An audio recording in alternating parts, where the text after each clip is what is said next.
Some moments in life detonate like a flashbulb, burning an image onto your soul you can never quite wash away. That's how it was the day Jake strolled into my loft unannounced, shattering the afternoon calm. Mark, my husband, was downtown, swallowed by the city grind, and Jake, his son from a past life, had just landed back home after a messy breakup. We were navigating each other like landmines in the cramped space of our West Village apartment, careful not to trigger old resentments. I was in my bedroom, a converted corner nook, wrestling with a slinky dress for some uptown gala, when I decided it was a lost cause. Stripped down to lingerie, I was about to yank on something less disastrous when the door swung open without so much as a knock. "Hey, Sarah, have you seen—" Jake stopped mid-sentence, words hanging in the air, his eyes locking onto me. He froze, a deer in headlights in the doorway. I gasped, snatching the nearest silk scarf, a pathetic shield against the sudden invasion. "Jake, Sorry," he stammered, spinning around so fast he nearly collided with the door frame.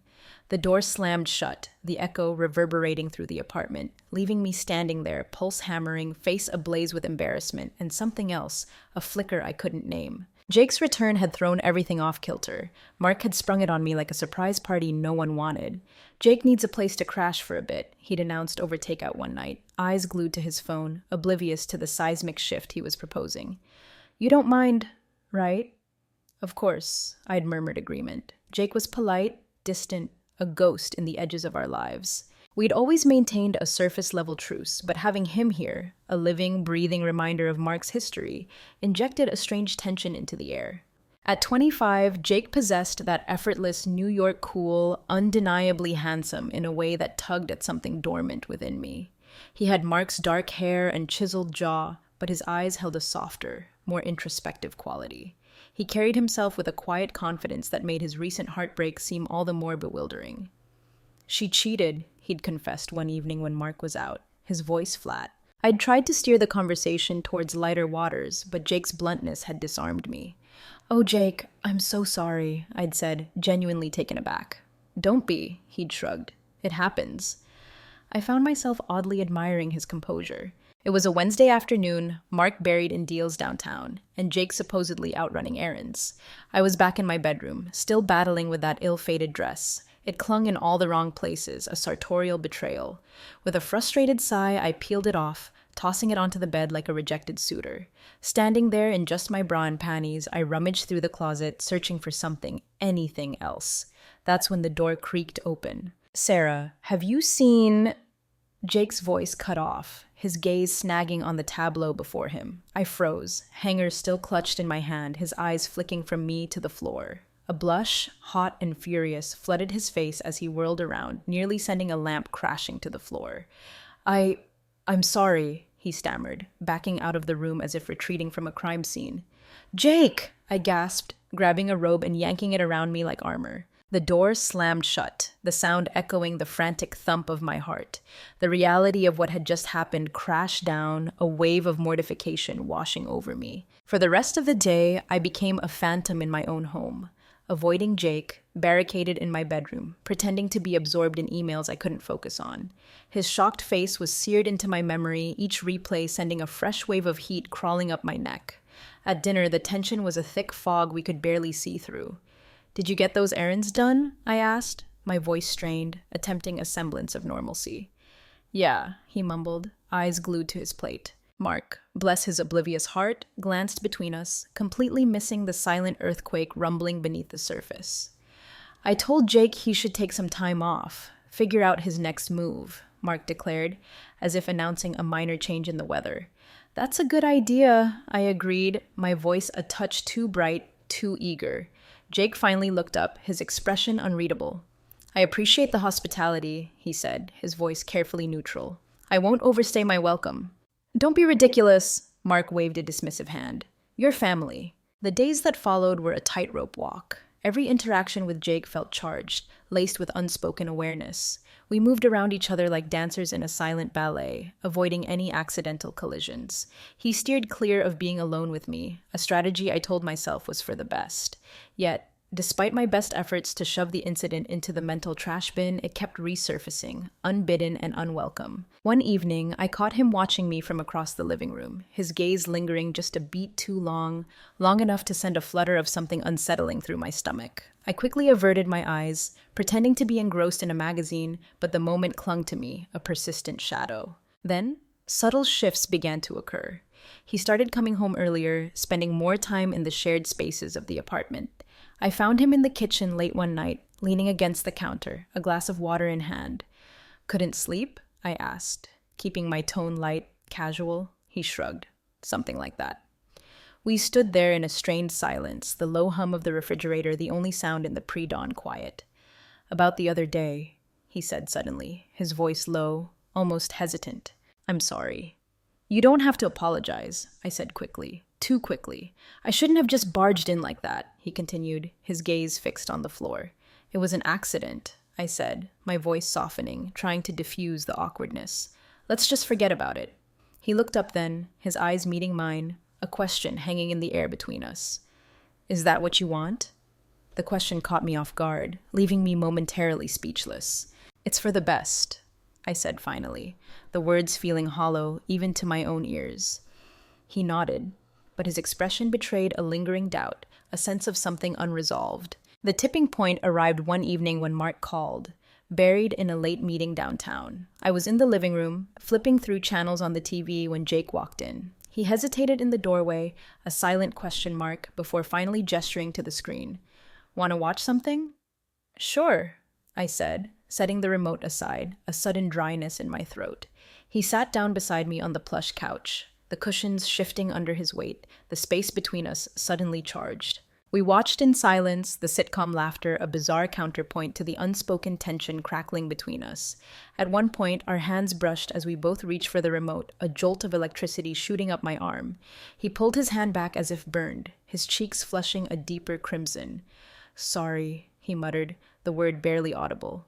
"It's okay," I said, my voice wavering, betraying the lie. The moment passed, but it left a residue, a lingering sense of possibility, a dangerous whisper of what could be, a path neither of us dared to acknowledge aloud. A few nights later, insomnia clamped down. Long past midnight, the apartment was still, the city sounds muted by the double-paned windows. I slipped out of bed, padding towards the kitchen, craving the ritual of chamomile tea, only to find Jake already there.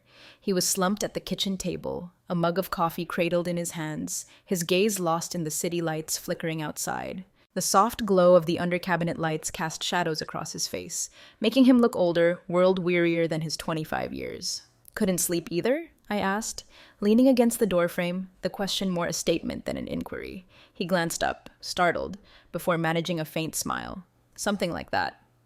I poured myself tea, the steam curling upwards, and sat across from him. For a long moment, neither of us spoke, the silence thick with unspoken words. Then, unexpectedly, he broke the quiet. "Do you ever feel stuck?" His voice was quiet, steady, cutting through the stillness of the night. "Stuck?" I repeated, tilting my head, unsure where he was going. "Like you're just going through the motions," he elaborated, staring into his coffee, the dark liquid reflecting the city lights. "Doing what everyone expects of you, but never really living for yourself?" His words resonated with a force that caught me off guard, hitting a nerve I hadn't realized was so exposed. I hesitated, the truth of his words hanging heavy in the air. "Yes," I admitted softly, the confession a release, more often than I'd like to admit. He looked up at me then, his eyes searching mine, probing the unspoken corners of my soul. "What do you do about it?" "I don't know," I confessed, the admission laced with a bitter honesty. "I've spent so much time putting others first. Mark, this apartment, this life. I guess I never really thought about what I wanted." Jake's gaze didn't waver, his eyes holding mine, a silent challenge. "Maybe it's time you did." The weight of his words settled between us, a gauntlet thrown down, a question hanging in the air, one I wasn't sure I was ready to answer, but one that had already begun to germinate in the fertile ground of my discontent. From that night on, the atmosphere in the apartment shifted, subtly at first, like a barely perceptible change in the wind. A shared glance lingered a beat too long, a brush of hands in the narrow hallway sent a tremor through the air. One afternoon, I was tending to the tiny herb garden on our fire escape, a pathetic patch of green clinging to life amidst the concrete jungle, when Jake joined me. "Need help?" he asked, crouching beside me, his presence suddenly filling the small space, too close yet undeniably welcome. "Do you even know how to prune basil?" I teased, handing him the small shears. "Not a clue," he admitted with a grin, disarmingly honest. I laughed, the sound feeling surprisingly light, unfamiliar. "Well, let's hope you don't massacre it." As we worked side by side, the city noise fading into a muted hum, a sense of ease settled between us. A quiet camaraderie I hadn't felt in years. Jake's presence was calming, grounding, a surprising anchor in the swirling chaos of my thoughts. "You're actually good at this," I said, watching as he carefully snipped a wilting leaf. "Beginner's luck," he shrugged, but a hint of pride flickered in his eyes. "No, really," I insisted. "You have a good eye for detail." He glanced at me, his expression softening. The easy banter replaced by something deeper, more intimate. "Maybe I learned it from watching you." The compliment, unexpected and personal, caught me off guard, leaving me momentarily speechless, a blush warming my cheeks. Later that evening, clearing the remnants of dinner, our hands brushed as we both reached for the same plate, a simple ceramic dish suddenly charged with unspoken meaning. The contact, brief and accidental, sent a jolt through me, a shockwave I couldn't ignore. "Sorry," Jake said, pulling his hand back quickly, a flicker of awareness in his eyes. "It's fine," I said, my voice betraying the lie, wavering slightly. He hesitated for a moment, the tension in the air palpable, before speaking, his voice low, almost hesitant. "Sarah." I looked up at him, my heart hammering against my ribs, a frantic drumbeat against the silence. "Yes?" He seemed to struggle for words, the unspoken hanging heavy between us, before finally saying, "Nothing. Never mind." But the tremor in his voice, the unspoken question in his eyes, told me everything I needed to know. My closest friend, Olivia, a sharp-eyed observer of the human condition, was the first to notice the subtle shift. She stopped by one afternoon for coffee, her gaze taking in every detail of my demeanor as we chatted in the living room. "You seem distracted lately," she said, her tone casual but her eyes probing, knowing. "Do I?" I asked, feigning innocence, a pathetic attempt at deflection. "Yes," she said, leaning forward slightly, her gaze unwavering. "And Jake's been around more than usual. Everything all right?" "Of course," I said quickly. Too quickly, my voice too bright, too forced. Olivia gave me a knowing look, a silent acknowledgement of the flimsy facade. "Sarah, I've known you for years. I can tell when something's on your mind." "There's nothing to tell," I insisted. But her words had planted a seed of unease, a chilling premonition. That night, after Olivia had left and Mark had retreated to his study, lost in the world of finance, I found Jake in the living room, mindlessly flipping through channels on the TV, the flickering light illuminating the restless energy radiating off him. "Mind if I join you?" I asked, the question a flimsy excuse to breach the carefully constructed wall between us.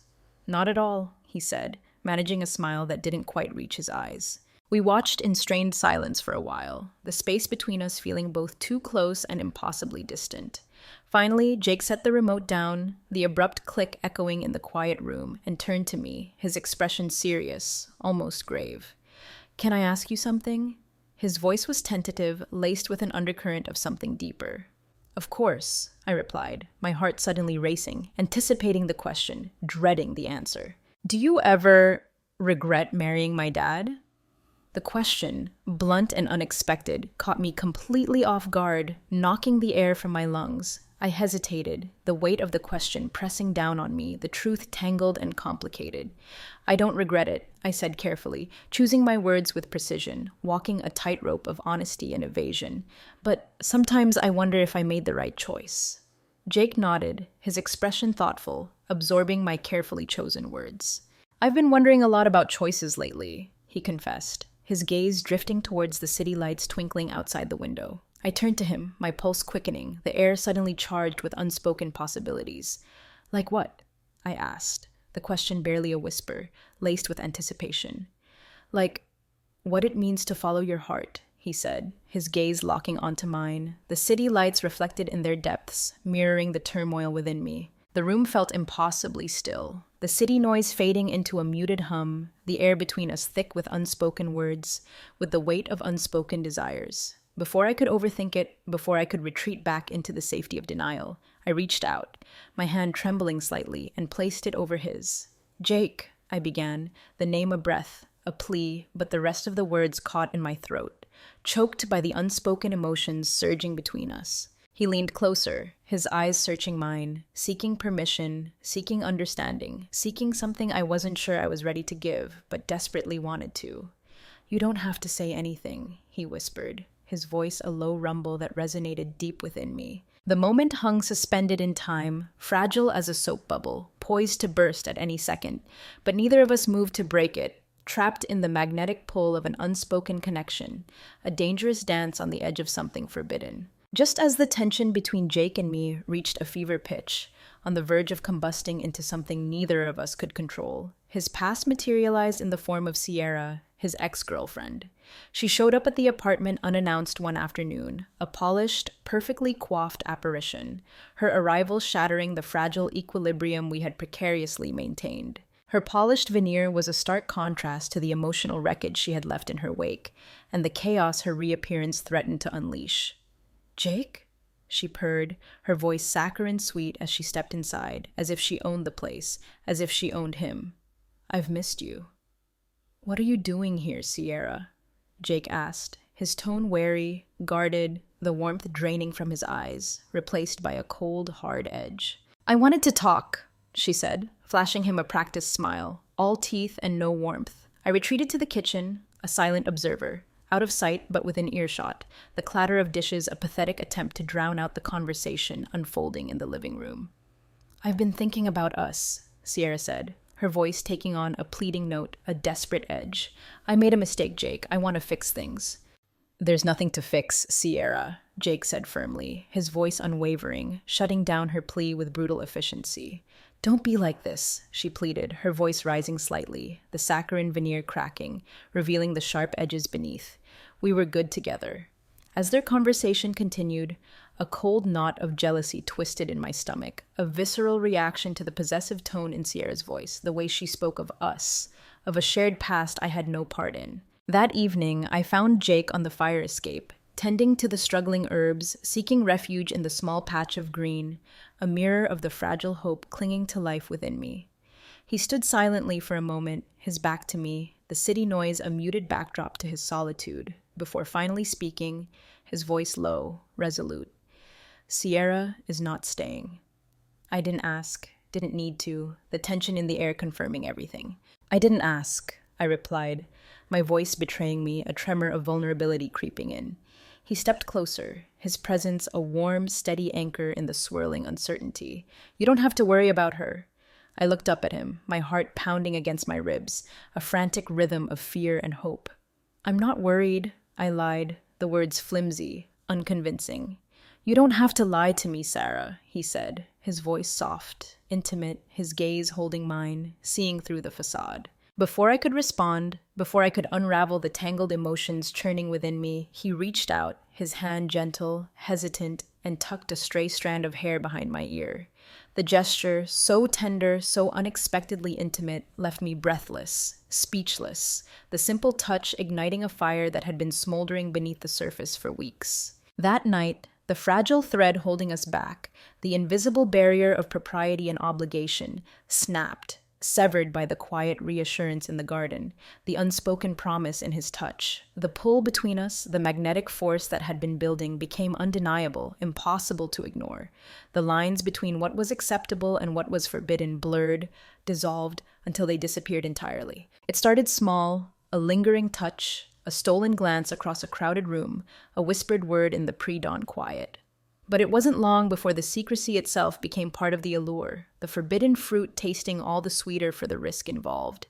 Every shared moment, every clandestine touch carried the thrill of danger, and with each stolen encounter, the bond between us grew stronger, more dangerously intertwined. One morning, after Mark had left for work before the city even woke, I lingered in the kitchen, the silence heavy and expectant, sipping my coffee, the bitter liquid a poor substitute for the emotions churning within me.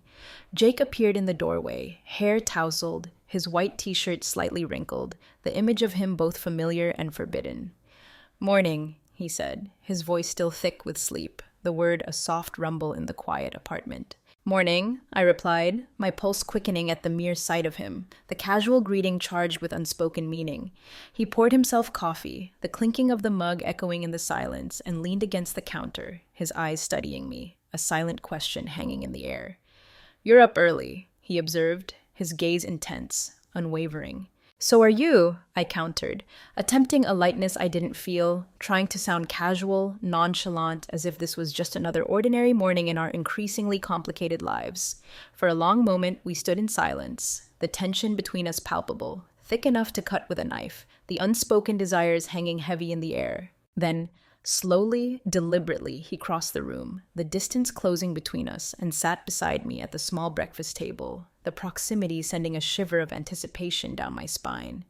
"Sarah," he said, his voice low, husky, the single word a loaded question, a silent confession.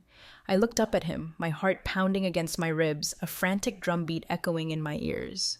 "Yes?" His hand brushed against mine, the contact electric, sending a jolt of pure, unadulterated desire through me. "I can't stop thinking about you," he confessed, the words a whispered admission, a release of the pent-up tension that had been building for weeks. "Jake," I began, the name a protest, a warning, a desperate plea for sanity, for a return to the boundaries we had so carelessly crossed. But he shook his head, silencing my weak objections. "Don't say it's wrong," he said softly, his eyes pleading, vulnerable. "We both know it doesn't feel that way." I wanted to argue, to deny the undeniable, to construct a wall of reason against the rising tide of emotion, to say something, anything that would stop the dangerous spiral we were hurtling down. But instead, I found myself letting him take my hand, his fingers intertwining with mine, the warmth of his touch silencing every protest, every rational thought, every voice of reason that screamed in my head. As the days bled into weeks, Jake and I became masters of deception, navigating the treacherous terrain of our forbidden desire with a reckless abandon. We found stolen moments, hidden pockets of time, ways to be alone without raising suspicion, a shared cigarette on the fire escape under the cloak of night, a quiet hour in Mark's study under the pretense of shared files, each stolen moment exhilarating, dangerous, a spark igniting a wildfire. But it was also exhausting, the constant fear of discovery, a dark cloud looming overhead, the smallest slip, the slightest misstep, threatening to unravel everything, to detonate the carefully constructed facade of normalcy. Olivia, ever perceptive, ever watchful, began to notice the subtle changes in my behavior, the distracted gaze, the nervous energy, the carefully avoided conversations. She stopped by one afternoon, unannounced, catching me off guard as I was coming down the stairs, the stolen hour with Jake still lingering in the air, a phantom scent of danger and desire. "Sarah," she said, her eyes narrowing, her voice sharp, "you've been avoiding me." "I've just been busy," I said quickly, too quickly, forcing a smile that felt brittle, fake. "Too busy for your best friend?" she asked, her tone light, but her eyes probing, demanding the truth. I hesitated, caught in the crosshairs of her unwavering gaze, unsure how to respond, the lie caught in my throat. "It's not like that," I stammered, the words weak, unconvincing even to my own ears. "Then what is it?" she pressed, her voice softening slightly, but her gaze still sharp, unwavering. "Because something's going on, Sarah, and I think I know what it is." Her words sent a chill down my spine, a cold premonition of exposure, of impending disaster, but I managed to keep my expression neutral, a mask of practiced indifference. "I don't know what you're talking about," I said, the denial flimsy, transparent. Olivia's gaze lingered on me for a long moment, a silent assessment before she sighed, the tension draining from her shoulders. "Just be careful, Sarah," she said, her voice softer now, laced with concern. "Whatever you're doing, it's not worth losing everything." Her warning hung in the air long after she left, a chilling reminder of the precariousness of our situation, the ever-present threat of exposure. Sierra's presence became a recurring nightmare, a constant threat looming on the horizon. Much to my dismay, she appeared at the apartment unexpectedly one evening, her bright smile a mask for the calculated intent behind her visit. "I thought I'd bring dinner," she said, holding up a bag of takeout, the gesture deceptively generous, a Trojan horse of manipulation. "That's Thoughtful, I said, struggling to mask my irritation, the forced politeness grating on my nerves. Jake's reaction was guarded, polite, but beneath the surface, I sensed a tightening, a subtle shift in his demeanor. Thanks, Sierra, but you didn't have to do that. I wanted to, she said sweetly, her gaze lingering on him, possessive, territorial. I've missed us. The tension in the room was unbearable, a suffocating weight pressing down on us. I excused myself, retreating to the kitchen, a convenient escape, under the guise of setting the table, the clatter of silverware, a frantic attempt to drown out the conversation unfolding in the living room. From my strategic vantage point, I listened, every word twisting in my gut, a slow burn of jealousy and resentment. We could try again, Sierra said, her tone almost pleading, desperate, the saccharine sweetness replaced by a raw, vulnerable edge. There's nothing to try, Sierra, Jake replied firmly, his voice cold, final, shutting down her plea with brutal efficiency. Her laugh was brittle, sharp, laced with a hint of hysteria. You're hiding something, she accused, her voice rising, accusatory. I can feel it. I held my breath, praying Jake wouldn't falter, praying our secret wouldn't be exposed, unraveling the fragile web of lies we had spun. What I do isn't your concern, he said, his voice cold, dismissive, shutting her out, protecting us, protecting me. When Sierra finally left, the relief I felt was fleeting, overshadowed by the lingering unease, the knowledge that she wouldn't give up, that she was a persistent threat, a ticking time bomb waiting to explode. One evening, Mark returned home earlier than expected, his arrival shattering the carefully constructed illusion of normalcy, nearly catching Jake and me in Mark's study, a space that had become our clandestine meeting point, a sanctuary of stolen moments. We had been going over some paperwork, a flimsy pretext for the real reason we were there, the air thick with unspoken desires, the tension coiled tight between us, when the sound of the front door opening sent a jolt of panic through us. Sarah, Mark called out, his voice echoing through the apartment, shattering the fragile bubble of our stolen intimacy.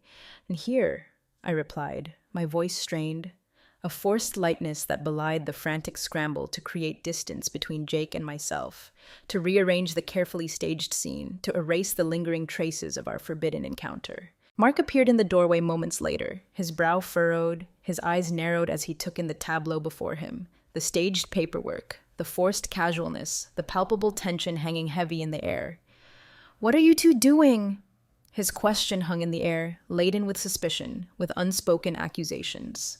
Jake was just helping me organize some old files, I said quickly. Too quickly, my voice too bright, gesturing weakly to the stack of papers on the desk, a pathetic attempt to deflect his suspicion. Mark's eyes lingered on us for a long, agonizing moment, his gaze sharp, assessing, dissecting the carefully constructed scene, searching for the cracks in our facade. Then, with a curt nod, he turned away, the tension in his shoulders still palpable, the suspicion still lingering in the air. Dinner's ready. As soon as he left, retreating to the false sanctuary of the kitchen, Jake turned to me, his expression tense, his eyes dark with worry. That was too close. I know, I whispered, my heart still racing, the near miss a stark reminder of the precariousness of our situation, the ever-present danger of exposure. The constant hiding, the relentless deception began to take its toll, wearing us down, fraying our nerves. Jake grew restless, his frustration with the suffocating constraints of our secret affair bubbling to the surface, threatening to explode. During one of our late-night conversations, whispered in the darkness of the living room, the city lights casting long shadows around us, he finally reached his breaking point. I can't keep doing this, he said, pacing the small space, his restless energy filling the room, the unspoken desires and frustrations finally finding voice. Jake, please, I said, trying to calm him, to soothe the raw edges of his frustration, but my words felt weak, inadequate. I'm tired of pretending, he said, his voice rising, the whispered intimacy replaced by a raw, unfiltered emotion, of sneaking around, of acting like nothing's happening when everything is happening. I stood and placed a hand on his arm, a silent plea for calm, for reason, for control. We don't have a choice, I said, the words a desperate attempt to cling to the familiar constraints of our situation, the boundaries that were both suffocating and strangely comforting. There's always a choice, he said, his gaze intense, unwavering, burning into mine. You just have to decide if I'm worth it. His words hung in the air, a challenge, a demand, a question that demanded an answer, a choice that could shatter everything or set us free. His words left me breathless, speechless, caught between the familiar safety of my marriage and the terrifying allure of the unknown, the uncharted territory of my forbidden desire for Jake. But I couldn't give him the answer he wanted, not yet, not while the fear of losing everything still held me captive, paralyzed by indecision. Olivia's suspicions, simmering beneath the surface for weeks, finally boiled over. During one of our strained coffee dates, the forced pleasantries and carefully avoided topics finally crumbling under the weight of unspoken truths. She set her mug down with a thud, the ceramic clattering against the saucer, her expression sharp, direct, unwavering. "Sarah," she said, leaning forward, her gaze piercing, demanding, "are you having an affair?" The bluntness of her question, the stark, unvarnished accusation, stunned me into silence, knocking the air from my lungs, leaving me breathless, exposed. "You don't have to lie," she continued, her voice softening slightly, but her gaze still unwavering. "I've seen the way you look at him." I swallowed hard, struggling to find the words, to construct a denial, a deflection, anything to escape the piercing intensity of her gaze, the undeniable truth of her accusation. "Olivia, I began, a pathetic attempt at a denial, but she held up a hand, stopping me, silencing my weak protest. "I don't need the details," she said, her voice firm, but laced with a hint of sadness, of disappointment. "Just think about what you're risking, Sarah, for him." Her words cut deep, sharper than any accusation, hitting their mark, leaving me shaken, exposed, the weight of my choices crashing down around me.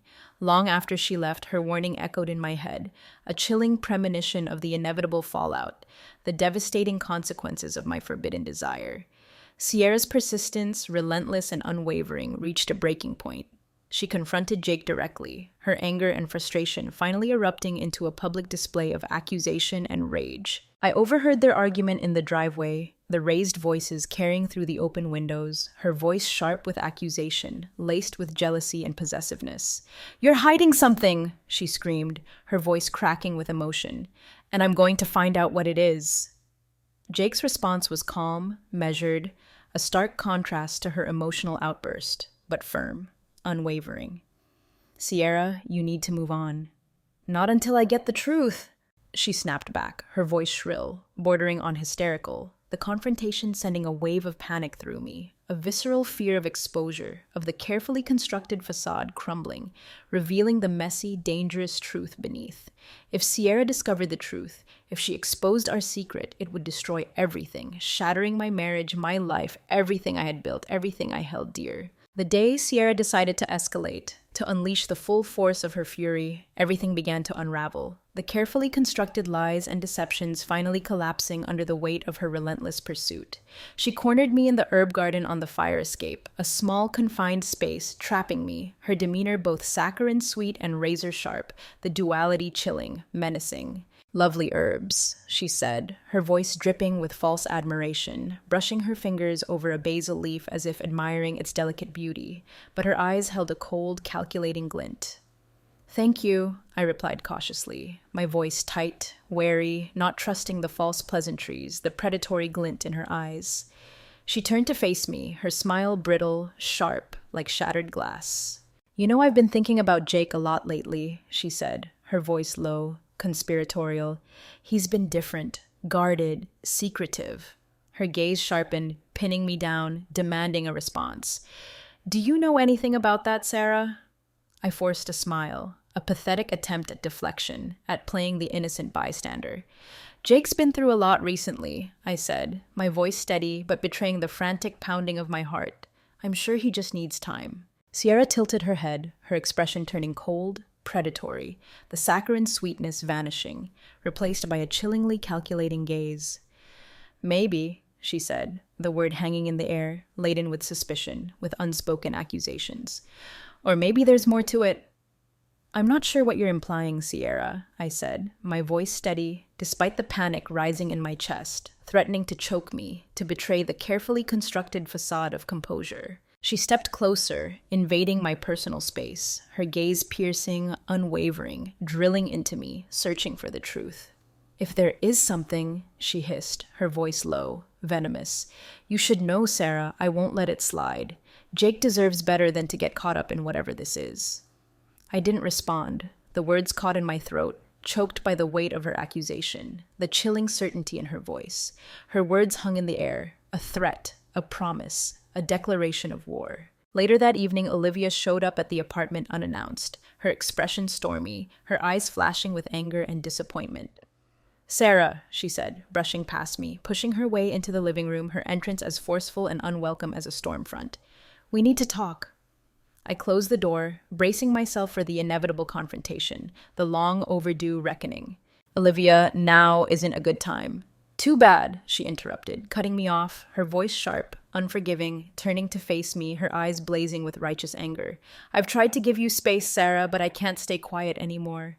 "Olivia, please," I began, a desperate plea for understanding, for leniency, but she shook her head, silencing my weak protest. "No more excuses, Sarah," she said firmly, her voice unwavering.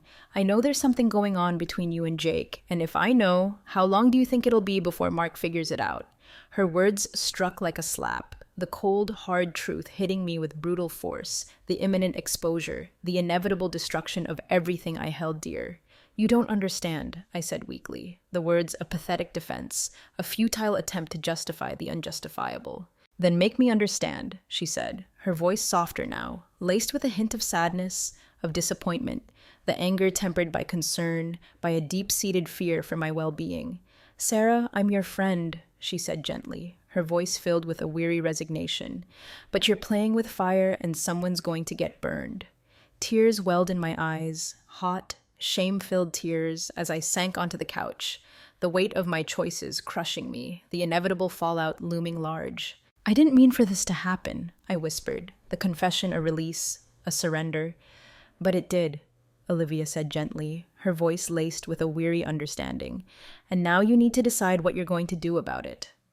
When I told Jake about Olivia's confrontation, about the chilling certainty in her voice, he was livid, his anger erupting, his frustration finally boiling over. "Who does she think she is?" he snapped, pacing the living room, his restless energy filling the space, a caged animal trapped by circumstances beyond his control. "She's my friend, Jake," I said, though my voice lacked conviction, the word feeling hollow, meaningless in the face of the impending storm. "She doesn't understand," he said, his tone sharp, dismissive, shutting out the outside world, retreating into the narrow confines of our forbidden bubble. "No one does, Jake," I said, my voice laced with a weary resignation, the weight of the secret, the constant fear, finally crushing me. "Jake, please," I said, standing to face him, my eyes pleading, desperate. This can't go on forever." His eyes softened, the anger momentarily receding, but the underlying frustration, the restless energy was still evident, simmering beneath the surface. "Do you regret it?" The question caught me off guard, raw, vulnerable, demanding an honest answer. "No," I said honestly, the word a quiet confession, a defiant declaration. "But that doesn't make it any less complicated." He stepped closer, his voice low, intimate, his hands gripping mine, his touch a desperate plea. "We can figure it out together." For a moment, I wanted to believe him, to cling to the hope that we could somehow navigate this impossible situation, that love could conquer all. But the weight of reality, the looming threat of exposure, the inevitable fallout was too heavy to ignore, too powerful to overcome. The tension in the apartment reached a breaking point, the fragile facade of normalcy finally cracking under the strain of our secret, the constant fear of discovery. Mark, oblivious for so long, finally began to notice the subtle shifts, the unspoken tension, the cracks in our carefully constructed performance. It started with small comments, offhand remarks about Jake's lingering presence, my distracted demeanor, the subtle changes in the atmosphere of our home. But it wasn't long before his casual curiosity morphed into suspicion, his offhand remarks sharpening into pointed questions, his oblivious demeanor replaced by a watchful, probing gaze. One evening as we sat at the dinner table, the strained silence punctuated by the clinking of silverware, Mark's tone shifted, the casual pleasantries replaced by a sharp, accusatory edge. "Jake," he said, his voice tight, controlled. "You've been spending a lot of time here lately." His gaze, sharp and direct, pinned Jake down, demanding an explanation. Jake hesitated, his eyes flicking to mine, a silent plea for guidance before responding, his voice carefully neutral. I've just been helping out around the apartment. Helping out? Mark repeated, his tone laced with sarcasm, a thinly veiled disbelief. That's interesting. I forced a smile, a pathetic attempt to diffuse the escalating tension, to steer the conversation away from dangerous territory. He's been a big help with the herb garden, I offered weakly, the lie flimsy, unconvincing. Mark's gaze lingered on me for a long, agonizing moment, his eyes searching mine, dissecting my forced smile, my nervous energy, searching for the truth hidden beneath the surface. Then, with a curt nod, he turned back to Jake, the tension still hanging heavy in the air. Maybe it's time you started looking for your own place. The comment hung in the air like a death sentence, the unspoken accusation, the veiled threat hanging heavy between them. Jake's jaw tightened, his hands clenching into fists beneath the table, but he managed to respond, his voice quiet, controlled. Maybe. After dinner, Jake found me in the study, the air thick with unspoken tension, the unspoken accusation hanging heavy between us. His frustration, simmering beneath the surface for weeks, finally boiled over, erupting in a torrent of pent-up emotion. "This isn't working," he said, his voice low but firm, the words a declaration of defeat, a surrender to the impossible situation. "I know," I said, my heart sinking, the weight of his words crushing me, the inevitable end looming large. "I can't keep pretending," he continued, his tone pleading, desperate, the carefully constructed facade finally crumbling, revealing the raw, vulnerable emotions beneath. "I need more than this, Sarah, more than stolen moments and lies." "Jake, please," I said, tears brimming in my eyes, the weight of our impossible situation finally overwhelming me. He stepped closer, his hands gripping mine, his gaze intense, desperate, pleading. "Come with me, Sarah," he whispered, the words a dangerous temptation, a siren song luring me towards the unknown, towards a life beyond the suffocating constraints of my current reality.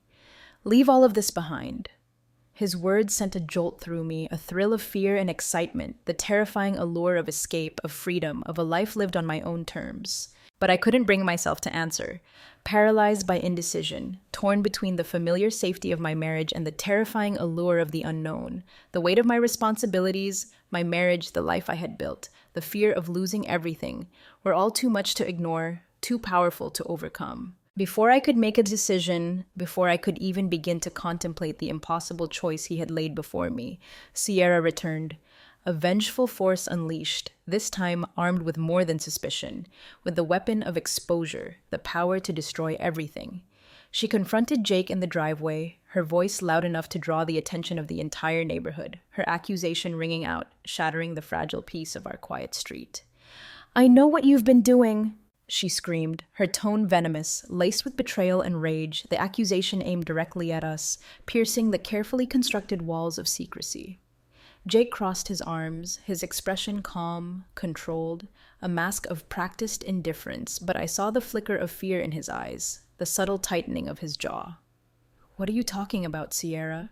he asked, his voice even, betraying nothing, attempting to diffuse the volatile situation. "Don't play dumb," she snapped back, her voice shrill, hysterical. "I saw you with her, Jake. I have proof."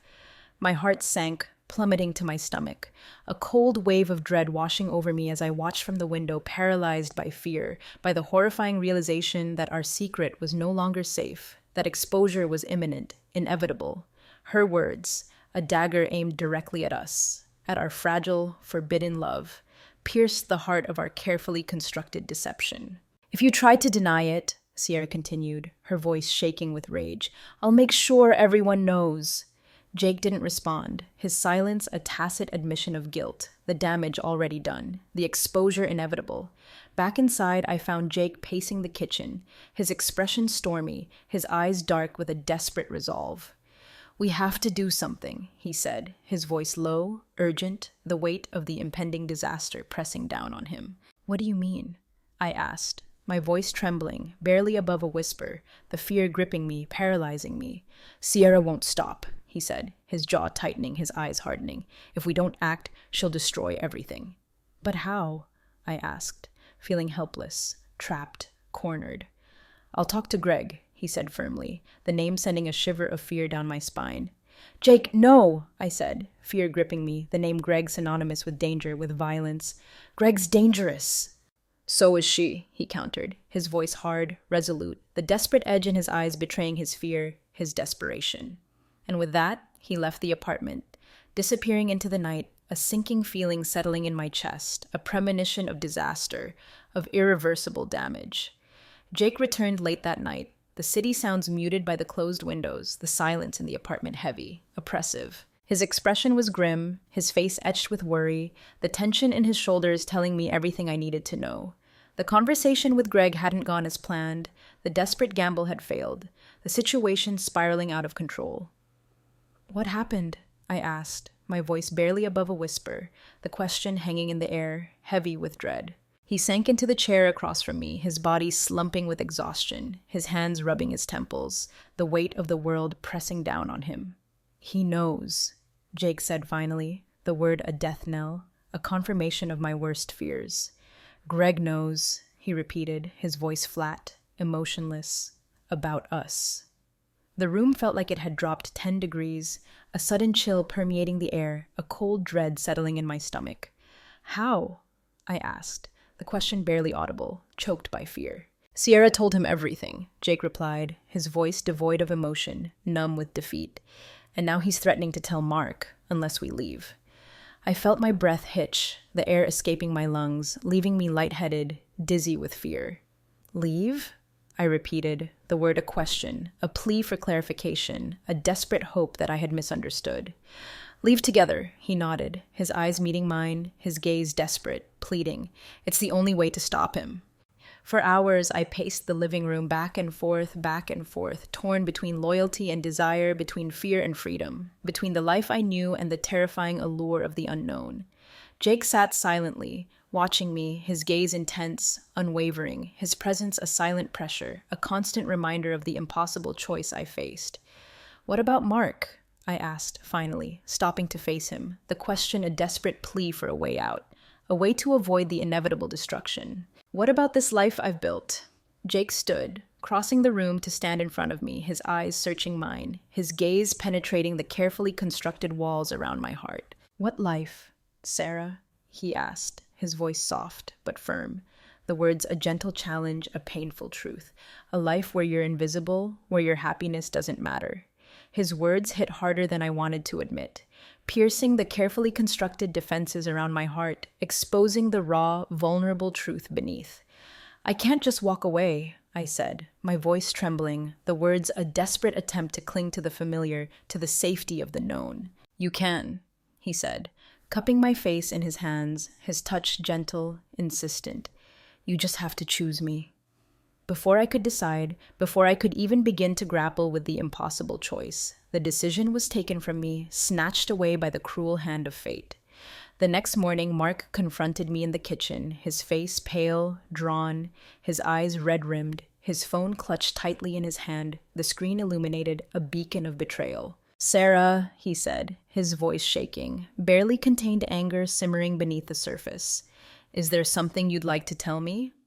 I froze, every muscle in my body locking up, my mind racing, frantic, searching for an escape, a denial, anything to deflect the inevitable confrontation.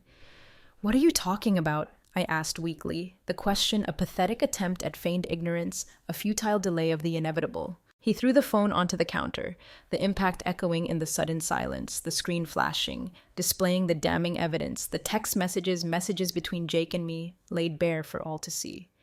Don't lie to me, Sarah, Mark snapped, his voice cracking, his composure finally shattering, revealing the raw pain beneath. I've seen the messages. I know what's been going on. I opened my mouth to respond, to deny, to explain, but no words came, choked by shame, by guilt, by the crushing weight of exposure. How long? He demanded, his voice rising, the barely contained anger finally erupting, unleashing a torrent of pain and betrayal. How long has this been happening? I looked down, unable to meet his gaze, the shame burning through me, the weight of my betrayal crushing me. Mark, How long, Sarah? He shouted, slamming his fist onto the counter, the force of the impact rattling the dishes, shattering the fragile remnants of our carefully constructed world. Months, I whispered, the confession barely audible, a strangled breath, tears streaming down my face, hot, shame-filled tears. His laughter was bitter, hollow, almost cruel, devoid of humor, laced with pain and betrayal. Months, he repeated, his voice breaking, cracking with emotion. While I was out working, building this life for us, you were... He trailed off, unable to finish the sentence, the words too painful, the betrayal too profound. Jake walked into the room then, drawn by the raised voices, the shattering of glass, his expression hardening as he took in the scene, the raw pain on Mark's face, the tears streaming down mine, the phone lying on the counter, the damning evidence exposed. "Mark," he said, his voice calm but firm, stepping forward, attempting to intervene to diffuse the explosive situation. "This isn't just her fault." Mark turned on him, his fury redirected, unleashed, a torrent of rage and betrayal. "Don't you dare try to defend her," he snarled, his voice venomous, spitting the words out like poison. "You were supposed to be my son, Jake, and you betrayed me." "I didn't mean for this to happen," Jake said, his voice steady, despite the storm raging around him, the raw emotion tearing through the room. "But I love her." "Love?" Mark repeated, his voice dripping with disbelief, with contempt, stripping the word of all meaning, all sincerity. "You think this is love? This is nothing but selfishness." The argument escalated, voices rising, accusations flying like knives, cutting through the air, tearing apart the fabric of our lives. I tried to intervene, to plead for calm, for reason, but my words were drowned out by the rising tide of anger, the escalating tension between them. "Get out!" Mark said finally, his voice cold, final, devoid of emotion, the words a death sentence, an expulsion from his life, from his home. "Both of you, get out of my house." "Mark, please," I begged, tears streaming down my face, my voice breaking, pleading for forgiveness, for understanding, for a second chance. But he turned away, his expression hard, unforgiving, his eyes cold, devoid of emotion. "I don't want to hear it," he said, his voice final, dismissive, shutting me out, erasing me from his life. "You made your choice." Jake and I packed our things in silence, the weight of what we had done, the devastating consequences of our actions, hanging heavy in the air. As I carried my suitcase to the car, the wheels rattling on the uneven pavement, I glanced back at the apartment building, the brownstone facade a silent witness to our betrayal, the home I had built with Mark, and felt a pang of regret, a sharp, agonizing ache in my heart. "Are you sure about this?" I asked Jake as we got into the car, the question barely a whisper, laced with doubt, with fear, with the dawning realization of the enormity of what we were doing, the irreversible path we had chosen. He didn't answer immediately, his gaze focused on the road ahead, his jaw tight, his expression unreadable. "Are you?" He tossed the question back at me, a mirror reflecting my own uncertainty, my own fear. I hesitated, the enormity of what we were doing settling over me like a lead blanket, suffocating me, crushing me.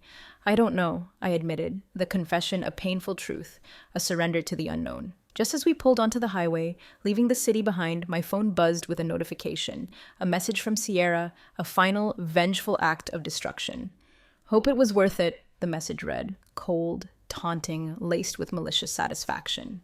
Attached was a link to a social media post, a public execution, and when I opened it, my blood ran cold.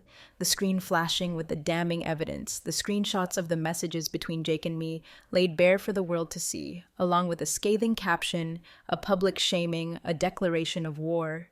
"Some secrets can't stay hidden forever," she had written, her words a final, devastating blow, a public declaration of my shame, my betrayal. "She told everyone," I whispered, my voice shaking, the words a breath of cold air, a chilling realization of the public humiliation that awaited us. Jake glanced over at me, his expression darkening, his jaw tightening, his hand clenching on the steering wheel. "Let them talk," he said, his voice hard, dismissive, attempting to minimize the damage, to shield me from the impending storm. "It doesn't matter anymore." But as the notifications began pouring in, the relentless barrage of judgment and condemnation, I realized just how much it did matter, how deeply the public shaming, the social ostracization would cut, how profoundly it would impact our already fragile, fractured lives. The fallout was swift and brutal, a social tsunami washing over me, leaving wreckage in its wake. Friends and family, those I thought I could rely on, turned their backs on me, their judgment harsh, unforgiving, the whispers and stares a constant reminder of my transgression.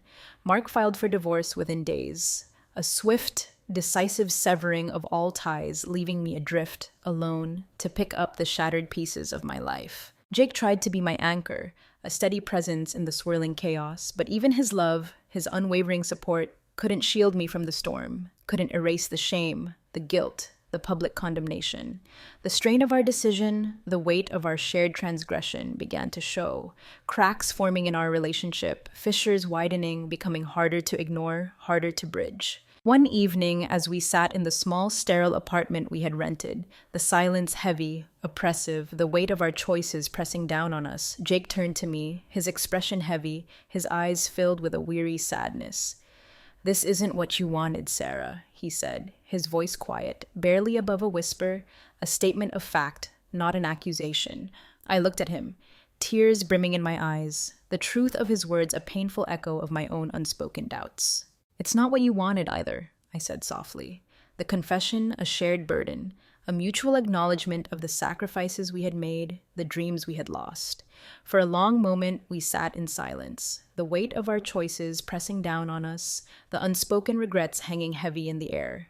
Finally, Jake stood and walked to the door, his movements slow, deliberate, pausing to look back at me one last time, his eyes filled with a mixture of sadness and resignation, of love and loss.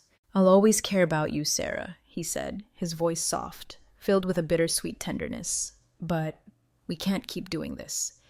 And with that, he was gone, disappearing out the door, leaving me alone in the sterile silence of the apartment, the echoes of our broken promises and shattered dreams reverberating around me. In the months that followed, I tried to rebuild my life, to piece together the fragments of my shattered existence. It wasn't easy. The whispers and judgment from those around me a constant reminder of my mistakes, my transgressions, my public shaming. But in the quiet moments, alone with my thoughts, I found a sense of clarity, a glimmer of self-awareness. For the first time in years, I began to think about what I truly wanted.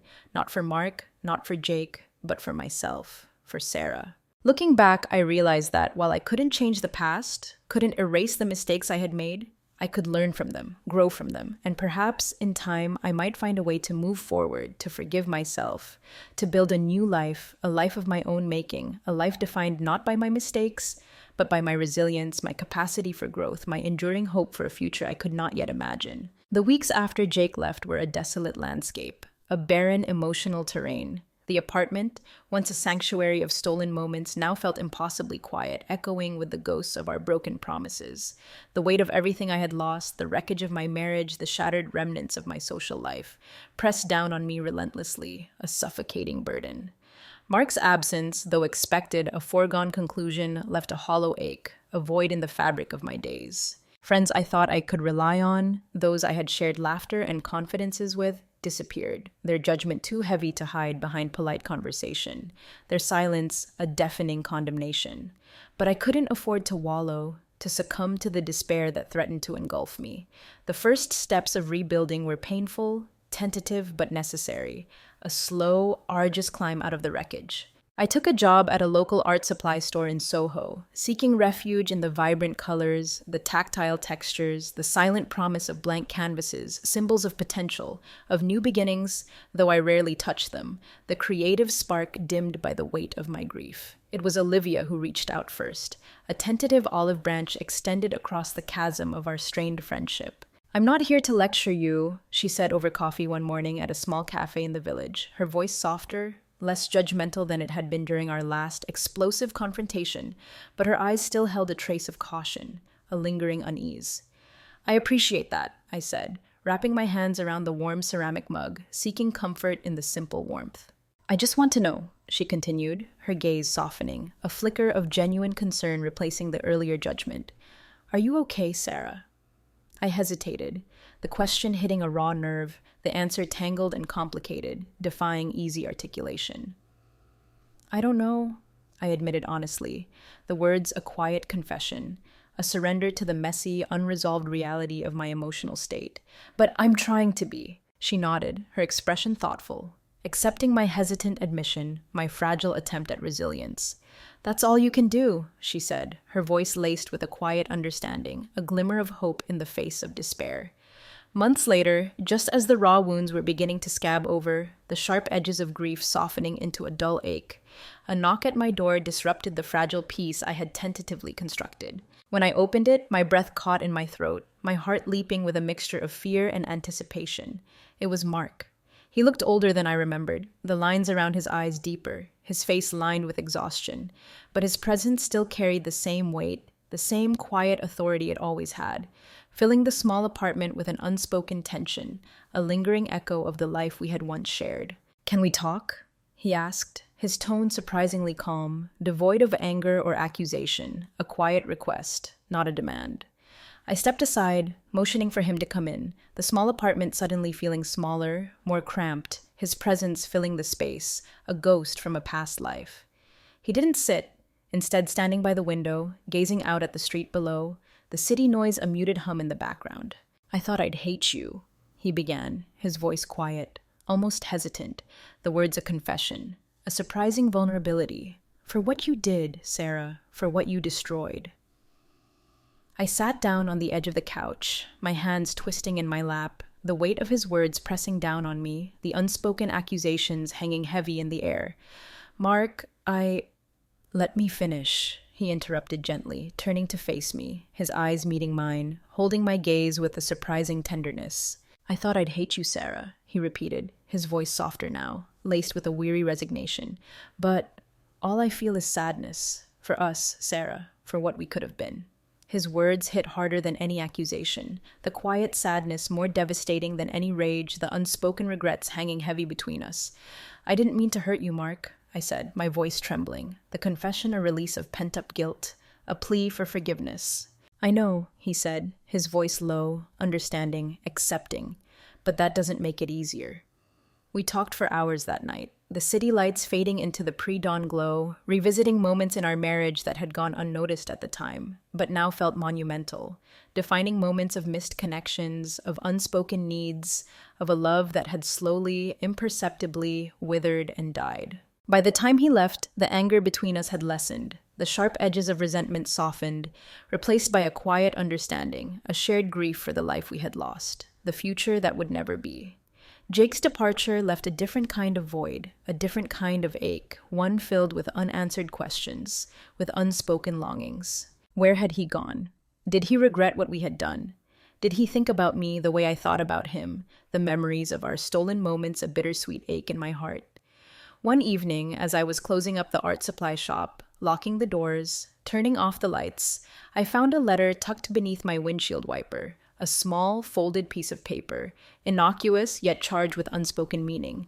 My heart leapt, a sudden surge of hope and fear as I recognized the handwriting, the familiar slant of his letters, the ghost of his presence suddenly palpable. "Sarah," the letter began, the single word a whispered intimacy, a silent confession. "I thought leaving would make things easier, but it hasn't. I still think about you, Sarah, about us, about what we had, what we lost. I wonder if you've moved on, if you've found the happiness I couldn't give you. I hope you have. Take care of yourself, Sarah." The letter was unsigned, but it didn't need to be, the words imbued with his voice, his presence, his lingering shadow in my life. I read it over and over, each word stirring a mix of emotions, relief, sadness, and a small, selfish hope that I hadn't been forgotten, that our connection, however flawed, however destructive, had meant something, had left a mark. Inspired by the letter, by the unexpected flicker of hope it ignited, I began painting again, tentatively at first, hesitant brushstrokes on blank canvases, just a way to fill the silence, a distraction from the noise in my head, the relentless replay of memories and regrets. But as the canvases filled with color, with texture, with the raw expression of my emotions, I felt a part of myself return, a part that had been lost, buried beneath the weight of expectations, the suffocating constraints of my marriage, a part that had been dormant, waiting to be awakened, a part that had been lost long before Jake came into my life, long before the storm of our forbidden love had shattered everything. Olivia stopped by one day, her curiosity piqued by the sudden burst of creativity, the canvases leaning against the walls of my small apartment, a riot of color and emotion. "These are incredible, Sarah," she said, her eyes wide, taking in the paintings lining the walls, a silent testament to my newfound voice, my rediscovered self. "Thank you," I said, a shy smile tugging at my lips, a flicker of pride warming my heart. "You should show these, Sarah," she said, her tone insistent, unwavering. "You have something worth sharing." "I don't know, Olivia," I began, doubt creeping in, the fear of exposure, of judgment still lingering in the shadows. But she cut me off, silencing my hesitant protest. "Don't doubt yourself, Sarah," she said firmly, her voice filled with conviction, with unwavering belief in my talent. "You have something worth sharing, something beautiful, something real." A year after Jake left, fate, in its unpredictable, often cruel, sometimes benevolent way, brought him back into my life. I was at a gallery opening in Chelsea, my gallery opening, a culmination of months of hard work, of creative rebirth, of reclaiming my voice, my identity, and then I spotted him, across the crowded room, amidst the throng of art enthusiasts and well-wishers. He looked different, subtly changed, older somehow, the boyish charm replaced by a more mature gravity, but his presence still had the same magnetic pull, the same undeniable allure that had drawn me in, that had shattered my world, that had ultimately set me free. "Sarah?" he said, his voice soft, hesitant, a question and a statement all in one, as he approached, the noise of the room fading into a muted hum, the world narrowing down to just us, just the two of us, in that crowded gallery, amidst the vibrant colors of my paintings. "Jake," I replied, my heart racing, a familiar flutter of anticipation mixed with a newfound sense of peace, of acceptance, of closure. For a moment, we simply stood there, silent, motionless, the noise of the room fading into the background, the unspoken history between us hanging heavy in the air. "You did it," he said finally, breaking the silence, his voice soft, filled with genuine admiration, gesturing to the paintings on the walls, a testament to my resilience, my rebirth. "I had to," I said, my voice steady, unwavering, the words a quiet declaration of self-reliance, of self-discovery. "For myself, Jake." He nodded, a small smile playing at the corners of his lips, a flicker of understanding in his eyes. "I'm proud of you, Sarah." We talked for hours that night, catching up on everything and nothing, the years melting away, the unspoken history acknowledged but not dwelled upon. By the time the gallery emptied, the air between us was filled with a quiet understanding, a peaceful resolution, a sense of closure. Jake didn't stay in town, and this time his departure didn't leave the same ache, the same gaping void it once had. Instead, it felt like the closing of a chapter, a significant, painful, transformative chapter, a chapter I would always treasure, despite the pain it had brought, despite the wreckage it had left behind. As I stood in my studio, surrounded by the colors and textures of my new life, the canvases filled with the raw beauty of my emotions, the vibrant expression of my soul, I realized that while the past would always be a part of me, a thread woven into the fabric of my being, it didn't have to define me, didn't have to dictate my future. For the first time in years, perhaps for the first time in my life, I felt at peace, whole, complete, finally free to create my own story, to paint my own future on a blank canvas in vibrant, fearless colors.